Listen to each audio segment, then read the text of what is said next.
Senator Ludlam.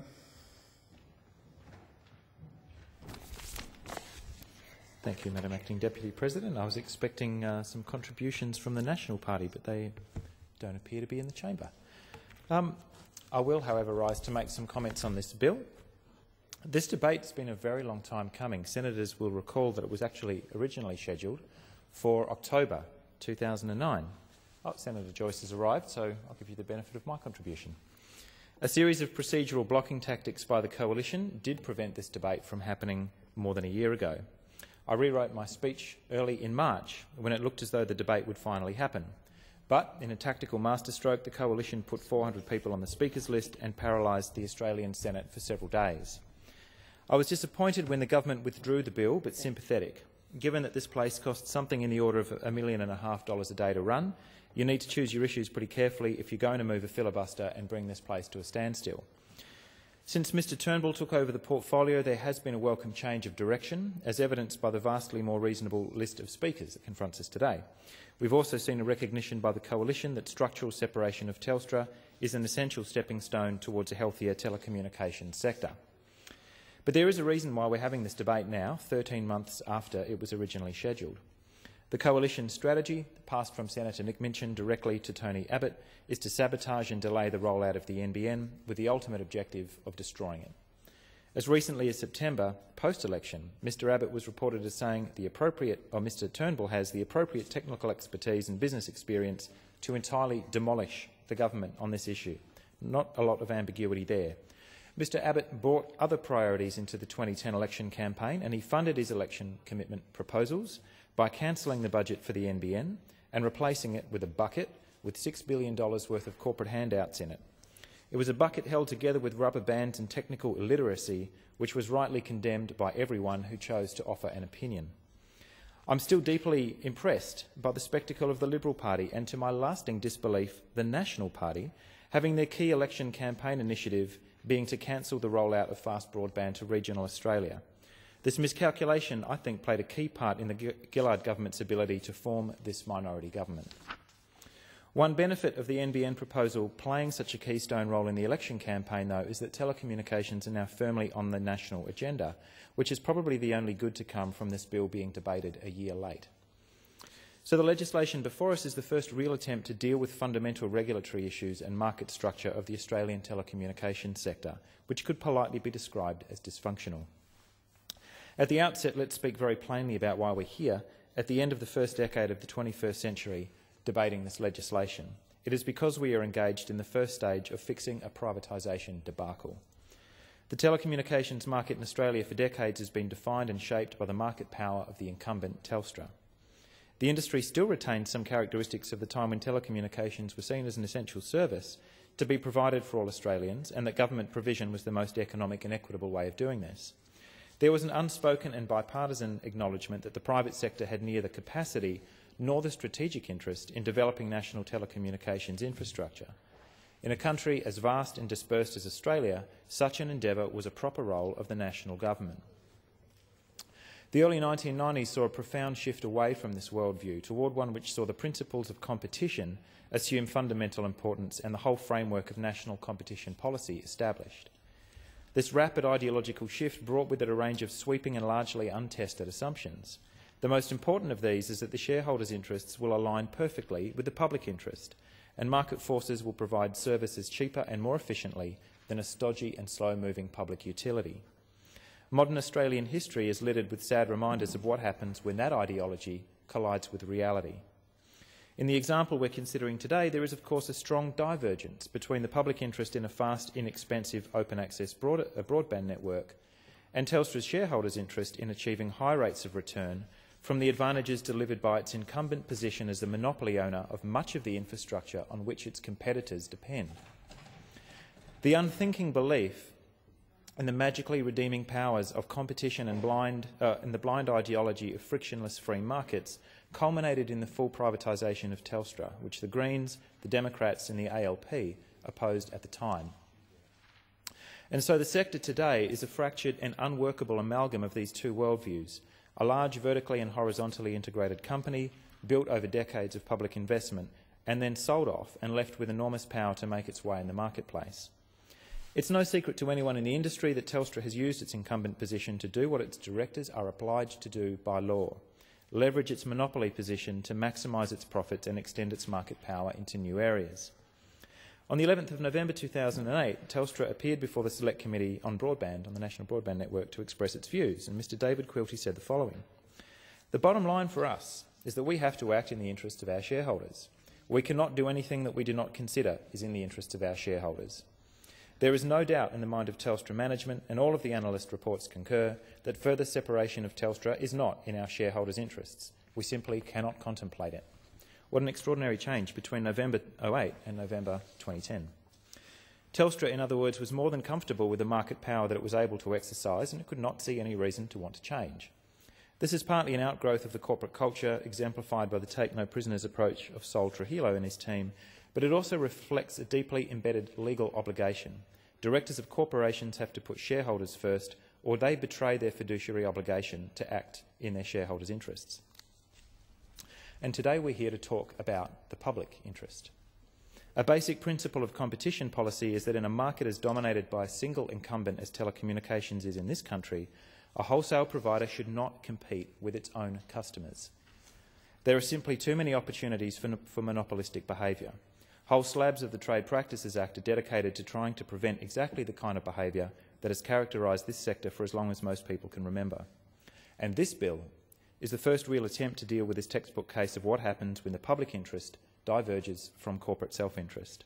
And by the public, I don't refer only to the roughly 1.4 million Telstra shareholders who took up equity in the company on the 3 occasions in which tranches of stock were put up for sale. I refer, of course, to the 22 million Australians for whom telecommunications are now an essential service. Australia now has some of the most expensive fixed-line and broadband prices in the OECD. The most recent data indicate that Australian smaller Home Office customers are paying more than 30% above the average for this group of countries. We're paying among the highest prices in the OECD in all speed categories, according to a 2008 survey. And we're a vast distance behind in broadband speeds when compared to leading countries, including Japan and Singapore. Last year, the telecommunications industry ombudsman dealt with 500,000 complaint issues. 500,000. Complaint figures detailed in the TIO annual report for 0809 show 178,000 compliance issues about mobile phone services alone. That was an increase of about 107% on the previous year. The rising discontent isn't just at the user end. The ACCC reported in March that since the inception of the negotiate arbitrate approach to resolving differences between Telstra and access seekers interested in offering rival retail services over Telstra's network, more than 150 access disputes have been lodged with the ACCC. 150. The disputes range across monthly access charges, connection charges, managed network migration or service qualification charges, as well as an array of non-price terms, and they are often protracted and expensive as all procedural avenues are exhausted at great expense to all parties. By contrast, in the gas and electricity sectors where the natural monopoly facility is separated from the contestable market elements and revenue or price is set by the regulator, i.e. sectors which operate in the way that the government is seeking to model the telecommunications sector if this bill is carried, 4 access disputes have been lodged with the ACCC over the same period. That would be 4. There are amendments in this legislation which allow the Minister, or proposals in this legislation I should say, which allow the Minister to issue binding rules of conduct to replace the voluntary industry codes which have in some cases been shown to be completely ineffective. But these powers rely on the Minister exercising them. For end-user protection and customer service to improve, this bill must only be seen as the first step. Our National End-User Advocate, ACAN, has pointed the way with Consumers First, Smart Regulation for Digital Australia, a report by the UTS Communications Law Centre published earlier this month. On release of that study, ACAN Chief Executive Teresa Corbyn said, "The current self-regulatory system with its excessive rules, exemptions and exclusions has failed. Without a new approach to protection, consumers are going to be left with providers who still don't care and won't change. This new approach can begin today if the Minister makes proper use of the leverage over the industry that he has written and the Greens have approved in this bill." While negotiations between Telstra, the Government, the ACCC and NBN Co continue behind the scenes, there is quite broad agreement that structural separation with fair compensation for Telstra's traffic and physical assets provides the simplest and most equitable way forward. And everyone is now on board with this proposal, even Telstra, who spent 6 months to a year working this building opposing the bill, and then changed tack earlier this year when it became apparent that what they had earlier described as a gun to the head was in fact a lifeline. Because the proposal is for the publicly owned national broadband network to take over Telstra's wholesale traffic and much of the physical infrastructure of poles, wires and ducts over which telecommunications services are delivered. In return, Telstra is compensated for handing over these assets and relieved of the burden of working out what to do with a decaying fixed-line copper network that is delivering falling revenues and hurting its share price far more dramatically than any regulatory uncertainty generated by this bill. So after a long period of negotiation and under a framework that is still largely opaque, the government has arrived at a heads of agreement which will see $11 billion handed over by the taxpayer to bring Telstra's wholesale network back into public hands. It is harder to imagine a more complete failure of a privatisation process than this one, which has resulted in this Parliament having to bring the system back into the public domain. Now, at the end of 2008, in our minority report to the first interim report of the Senate Select Committee into the NBN, the Greens urged the government to consider, I'll quote, taking a majority equity stake in the national broadband network and operating it as a competitively neutral open access network. Until very recently, a number of issues remained outstanding, but that is effectively the model that we've arrived at.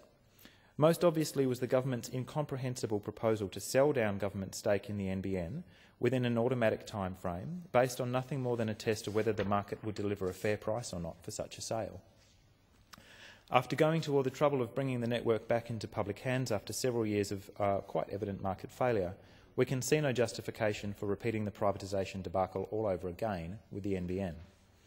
Over a period of several months, the Australian Greens have been negotiating to put some checks and balances into the NBN bill, which the government will, I believe, be introducing later this week. Firstly, we sought to remove the automatic triggers for privatisation that were built into the NBN exposure draft bill. Whatever views we might have on the wisdom of privatisation, it's hard to imagine why Parliament would want to compel a future government to do so, whether it wanted to or not. The government has agreed with this proposal, and the NBN, when introduced, bill will have privatisation provisions operate as entirely discretionary. If a future government is happy with the operations of the NBN, there will be no obligation to sell it. If, on the other hand, there is a will to sell the network, the government will be required to conduct a full public interest test. The legislation, or the amendments we propose, include a joint parliamentary committee and a detailed reference to the Productivity Commission to examine not just the impacts on the Commonwealth balance sheet, but the competitive structure of the market, the implications for governance and the consequences for social inclusion and so on. I'll pause here because the opposition here and in the other place today have been going on at some length about why we would support a Productivity Commission referral at the end of the NBN build-out, not at the beginning. Our proposal is not for a cost-benefit analysis. We have no issue whatsoever with the Productivity Commission coming on board and offering its expertise. The issue isn't with the PC, it's with the validity or the point of doing a cost-benefit analysis. And what we're proposing at the end of the build-out is in fact a comprehensive public interest test, which won't rely on formula, it'll rely on research. The government has agreed to this recommendation, and if a proposal for privatisation comes forward, at the bare minimum the government will undertake a study to determine whether or not it's a good idea. And if, subsequent to undertaking this public interest test, the government still wishes to proceed with the sale, the decision will need to be approved by Parliament through the mechanism of an instrument that either chamber can disallow. Having set these basic checks and balances in place, the Greens are more comfortable with the idea of handing over $11 billion, or whatever the final figure ends up being, to bring Telstra's wholesale assets back into public hands. Our objective has been to make it as difficult as possible for any future government to repeat the debacle of the sale of Telstra. If it is to happen, at least we must be doing it with our eyes open. This brings forward some of the recommendations that were quite strongly worded in the implementation study, which KPMG McKinsey produced, which said the privatisation of NBN Co will significantly reduce the government's subsequent capacity to influence its operations and market conduct. At the same time, pressure from private shareholders and the appointment of a new board representing them will create an incentive for NBN Co to focus on commercial returns to the exclusion of other objectives. Now, the implementation study, the authors had very serious concerns about the competitive outcomes if NBN Co is privatised. Our concerns encompass this, and we think they were sensibly stated in the implementation study, but they're much broader. Ours go to governance issues, of course, to social inclusion issues and a whole range of other issues, which the terms of reference to the Productivity Commission encompass. There have been similar comments and similar concerns raised within industry, whether they be by Optus or by the Competitive Carriers Coalition, which represents the more diverse end of the mid-tier and smaller service providers operating in Australia. Let us not repeat history. It's my hope that the amendments that we've secured to the NBN bill are never brought into play, and that by the time the NBN has been built, there is a public and political consensus that essential service natural monopoly infrastructure should stay in public hands and be operated in the public interest. But in the meantime, I think it's good to know that those amendments are there. Most of the Coalition's contributions to the debate thus far have centred on the rights of Telstra's 1.4 million shareholders, whose interests do need to be considered in this rare exercise of parliamentary intervention in a dysfunctional market. And at the outset, I note that the Greens are not out to get Telstra or its shareholders, and I have no doubt that this process can deliver a fair outcome for Telstra that will see it take its rightful place in a rapidly expanding telecommunications market. A number of issues are worth considering. Firstly, whether shareholders might have seen this intervention coming, and secondly, whether in retrospect the current process is necessarily all bad for Telstra. I'll just quote briefly from the T3 share offer document in 2006, which included this passage. The real risk with operational separation, in Telstra's opinion, lies in the power of the Minister to determine the way Telstra conducts its business by directing it to vary its operational separation plan, subject to the aims and objects of the legislation, which are very broad. This is 2006. These regulatory discretions could, in Telstra's opinion, be used with a significant adverse effect on Telstra. Every single share offer document contains some kind of warning to the shareholders that there was material regulatory risk that the government could in fact move some form of what we eventually saw. That is fair warning. Shareholders were made quite aware of the potential for future changes to the regulatory framework, as they should. We as legislators need to consider the interests of all 22 million Australians in vibrant and healthy telecommunications markets, not just the interests of shareholders in one particular company. This naturally raises the second question of whether this process is automatically bad for Telstra. And keep in mind this debate is happening a year late, during which time Telstra's shares have dropped by approximately 25%. I wonder if Telstra's shareholders realise that if the Coalition's delaying tactics hadn't been so successful, we'd be a year further down the track than we are now, and Telstra could have avoided 13 months of uncertainty. This bill sets in motion a key microeconomic reform that the Greens would be supporting in principle, even if the NBN didn't exist. In the context of the government's refusal this week to hand over the business case, there's no point in arguing whether or not the bill is linked to the NBN or not, because of course it is. But we agreed a year ago that this bill should be debated, because even in the absence of an NBN, if this proposal wasn't on the table for an NBN, the creation of a government-owned open-access wholesale telecommunications network is, we believe, in the public interest. I'll conclude with some reminders of what has been consistently lost in this debate. We've heard almost nothing about what we will use the network for. Once this bill has cleared the Parliament, I look forward to moving past the overheated clash of political or economic self-interest that has skewed this debate from the very beginning. I look forward to talking about what widely distributed Western Desert Aboriginal communities will do with this technology when it finally reaches them, what their health workers will make of remote telemedicine applications, how their administrators will manage when they don't have to download their PDF files over a dial-up connection, what artists, elders and cultural practitioners will do with live video conferencing across thousands of kilometres of country. I look forward to engaging more directly in the Gov 2.0 debate to examine how this technology can unlock more direct democracy in Australia, create more diversity in our media landscape and amplify voices at the margins of Australian society. I look forward to talking with the small business operators who have thought through the consequences of having 469 million broadband users coming online across China, which is the estimated online population there by the end of 2010. Elsewhere across our region, there are opportunities of similar magnitude. We've been considering this debate in isolation from the fact that at the other end of the line won't just be your kids working shifts in Karratha, but planet Earth. I don't know whether it's still true that half the population of the world is yet to make its first phone call. There's no doubt that the digital divide is still deeply entrenched, and it maps perfectly onto areas of poverty and disadvantage, whether in Australia or overseas. But is it possible to unlock the transformative educational and community empowerment properties of instantaneous communications between here and Tokyo, here and Nairobi, or here and the Swat Valley? We know there are serious challenges in front of us, and that this project brings with it enormous risks. It carries risks not just because of the price tag, but because it attempts to unscramble the mess that privatisation of the incumbents set in train. It carries risk because the government still imagines it can somehow filter the network. The Attorney-General hopes to more effectively spy on all of us over the network. And as the government's inquiry into cybercrime or the Cyber Safety Committee has identified, there are real and present dangers of becoming immersed in these networks if you go into it without your eyes open. This bill should have been carried a year ago. The proposal carries risk and it leaves the government open to sustained attack from an opposition that I think has made dramatically the wrong call when it decided to destroy the NBN. But the risk arises because it is one of the few genuinely bold initiatives of the Rudd-Gillard period in government. We will be supporting this bill and we look forward to its passage later this week.